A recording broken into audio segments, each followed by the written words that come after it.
There was a man named Elkanah from the hill country of Ephraim. He had two wives, Peninnah and Hannah. Peninnah had children, but Hannah had none. Though Elkanah loved Hannah deeply, her barrenness brought her sorrow.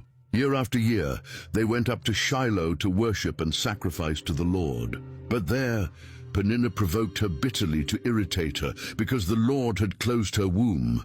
Hannah wept, she could not eat. Even when her husband said, "Am I not more to you than 10 sons?"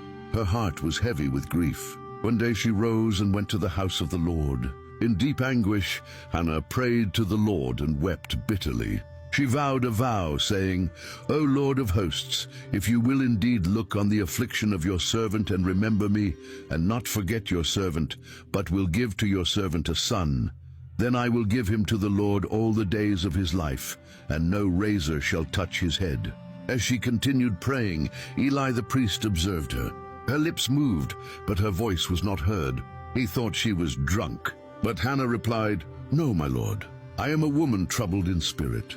I have drunk neither wine nor strong drink, but I have been pouring out my soul before the Lord." Then Eli answered, "Go in peace, and the God of Israel grant your petition that you have made to him."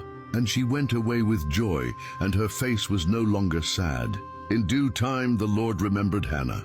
She conceived and bore a son. She called his name Samuel, for she said, "Because I have asked him of the Lord." And when the boy was weaned, she took him to the house of the Lord at Shiloh, just as she had vowed.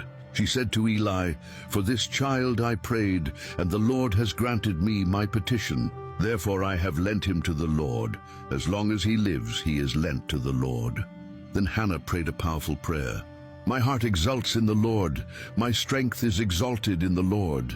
There is none holy like the Lord, for there is none besides you. There is no rock like our God." The barren had borne 7, but she who had many children was forlorn. The Lord kills and brings to life.